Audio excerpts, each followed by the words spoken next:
بسم اللہ الرحمن الرحیم۔ نبی کریم صلی اللہ علیہ وآلہ وسلم پر وحی کا ابتدائی دور کے سچے پاکیزہ خوابوں سے شروع ہوا۔ آپ صلی اللہ علیہ وآلہ وسلم خواب میں جو کچھ دیکھتے وہ صبح کی روشنی کی طرح صحیح اور سچا ثابت ہوتا ہے۔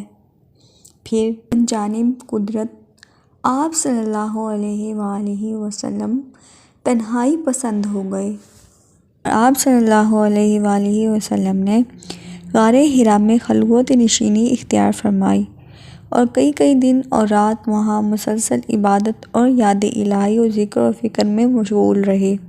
جب تک گھر آنے کو دل نہ چاہتا توشہ ہمراہ لیے ہوئے وہاں رہتے اور توشہ ختم ہونے پر اپنی اہلیہ محترمہ خدیجہ رضی اللہ عنہا کے پاس تشریف لاتے اور کچھ توشہ ہمراہ لے کر پھر وہاں جا کر خلوت گزین ہو جاتے۔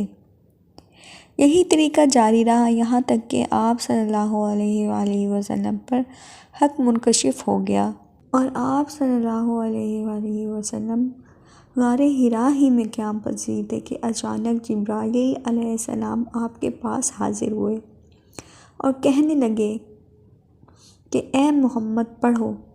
آپ صلی اللہ علیہ وآلہ وسلم نے فرماتے ہیں کہ میں نے کہا میں پڑھنا نہیں جانتا۔ آپ صلی اللہ علیہ وآلہ وسلم فرماتے ہیں کہ فرشتے نے مجھے پکڑ کر اتنے زور سے بھینچا کہ میری طاقت جواب دے گئی۔ پھر مجھے چھوڑ کر کہا پڑھو۔ پھر وہی جواب دیا کہ میں پڑھا ہوا نہیں ہوں۔ اس فرشتے نے مجھ کو نہایت ہی زور سے بھینچا کہ مجھ کو سخت تکلیف محسوس ہوئی۔ پھر اس نے کہا پڑھ۔ میں نے کہا کہ میں پڑھا ہوا نہیں ہوں۔ فرشتے نے تیسری بار مجھ کو پکڑا اور تیسری مرتبہ پھر مجھ کو بھینچا، پھر مجھے چھوڑ دیا اور کہنے لگا کہ پڑھو اپنے رب کی مدد سے جس نے پیدا کیا اور انسان کو خون کی پھٹکی سے بنایا۔ پڑھو اور آپ کا رب بہت ہی مہربانیاں کرنے والا ہے۔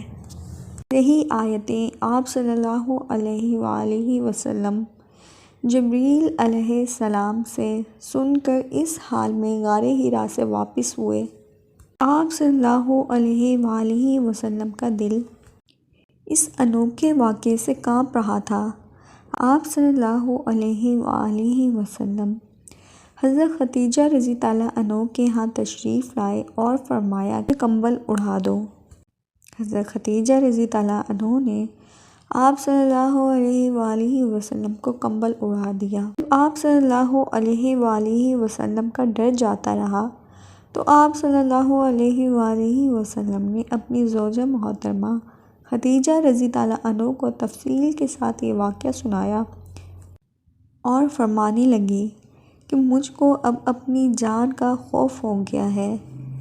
آپ صلی اللہ علیہ وآلہ وسلم کی اہلیہ محترمہ حضرت خدیجہ رضی اللہ عنہا نے آپ صلی اللہ علیہ وآلہ وسلم کی ڈھارس بندھائی اور کہا کہ آپ کا خیال صحیح نہیں ہے۔ اللہ کی قسم آپ صلی اللہ علیہ وآلہ وسلم کو اللہ تعالیٰ کبھی رسوا نہیں کرے گا۔ آپ صلی اللہ علیہ وآلہ وسلم تو اخلاق فاضلہ کے مالک ہیں۔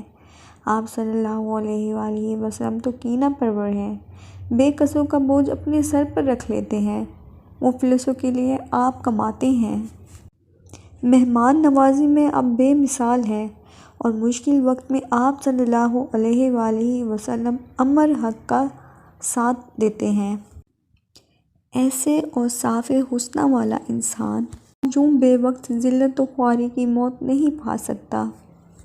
پھر مزید تسلی کے لیے حضرت خدیجہ رضی اللہ عنہا آپ صلی اللہ علیہ وآلہ وسلم کو ورقہ بن نوفل کے پاس لے گئیں جو ان کے چچا زاد بھائی تھے اور زمانہ جاہلیت میں نصرانی مذہب اختیار کر چکے تھے اور عبرانی زبان کے کاتب تھے، چنانچہ انجیل کو عبرانی زبان میں لکھا کرتے تھے۔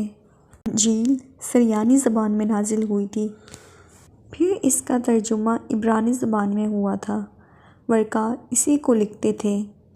بہت بوڑھے ہو گئے تھے، یہاں تک کہ ان کی بینائی بھی رخصت ہو چکی تھی۔ حضرت خدیجہ رضی اللہ عنہا نے ان کے سامنے آپ صلی اللہ علیہ وآلہ وسلم کے حالات بیان کیے اور کہا کہ اپنے چچا زاد بھائی اپنے بھتیجے محمد صلی اللہ علیہ وآلہ وسلم کی زبانی ذرا ان کی کیفیت سن لیجئے۔